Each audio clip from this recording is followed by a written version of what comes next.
During the pandemic, we made this addition. During the pandemic, this was necessary. This was absolutely necessary because we couldn't have any seating in the main part of the bakery. And so we depended solely on takeout. Back in the midst of the COVID-19 pandemic, the owners of Wanda's Pie in the Sky in Kensington Market did the same thing many small businesses did. They spent $30,000 building a highly ventilated enclosure so customers could once again dine in. In addition, they say, save the business. I see how it works. So you've got the sliding windows back by me, and then you've got kind of a garage door on each side. On either side, yes. But now the City of Toronto says they have to tear it down, an estimated cost of $10,000. Wanda Beaver co-owns the shop with her husband. This is something that the city, there's no real good reason for this thing to come down other than its bureaucracy. The rules are the rules are the rules, even though every corner in Kensington Market has something like this, but it's grandfathered in, so it's okay. The operators explaining at the time of construction, they called the city to get a permit.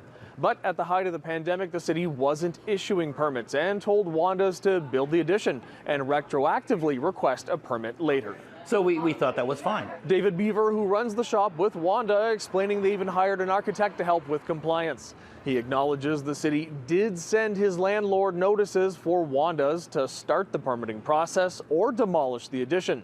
He adds he has a great relationship with the landlord, but he never got the message and was unaware of the notices until a court order to demolish the structure arrived. At the core of this, there's a permitting process. Right. It got weird during COVID. Everything got weird during COVID. And then the city reached out to your landlord. Something happened there where everything got a little discombobulated. Yeah. Are we thinking of this as, you know, you guys perhaps made a mistake and you're asking for some slack, or are we thinking of this as red tape run amok?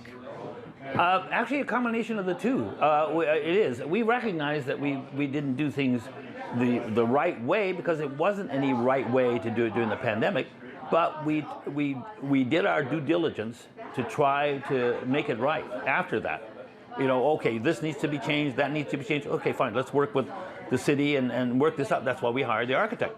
He adds they reached out to the city, local councillor and mayor's office without much luck and were resigned to tearing it down until members of the community, including former councillor and current MPP Kristen Wong-Tam, advised them to keep fighting.